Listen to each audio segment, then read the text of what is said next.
Hi, my name is Veronica Arroyo. I will be representing Chastity at the 4th annual speech competition for Brenau, partnered with Loot 43. I believe everybody in this room is aware of the importance of staying safe while driving, and everybody would like to believe their friends and families know how to drive safely. However, more often than not, we excuse their bad behaviors. One of my aunts on my mom's side is a terrible driver.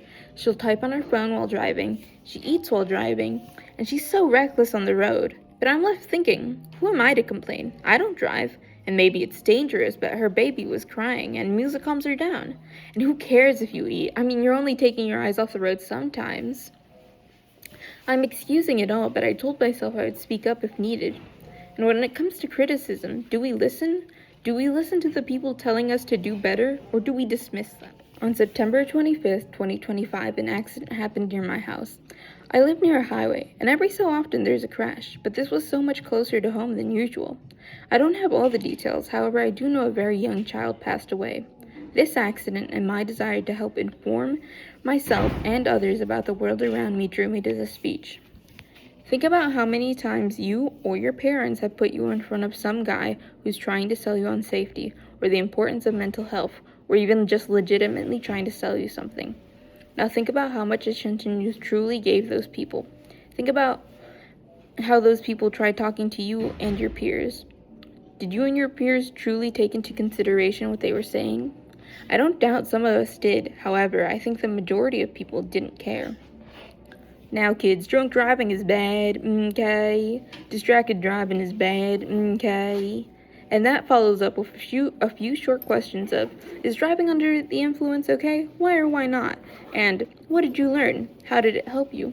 It really seems like it's just a whole repetitive lesson you learn every other month.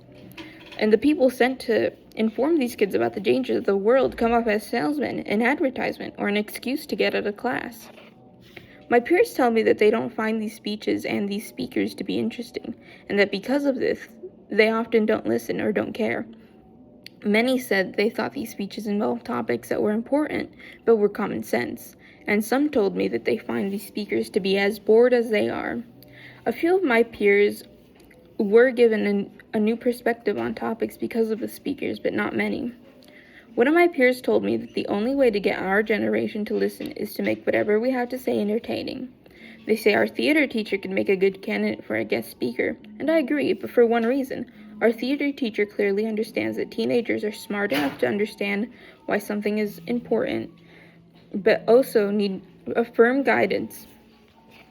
When looking for somebody to speak to teenagers, we should pick somebody confident, of course, but who doesn't see teenagers as a group you had to challenge, who sees teenagers as young adults learning to go through the world as adults.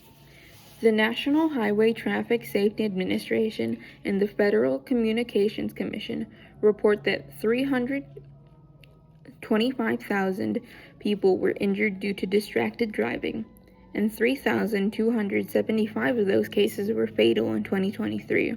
Mothers Against Drunk Driving and the National Highway Traffic Safety Administration report that every 42 minutes somebody dies in a drunk driving accident, and over 1,000 people are killed every day from drunk driving, while barely 30 people are left only injured. The Pew Research Center reports that about 49% of Americans say their roads are becoming more dangerous, while only 9% claim that their roads are becoming safer. But somebody who isn't affected might think, it doesn't affect me.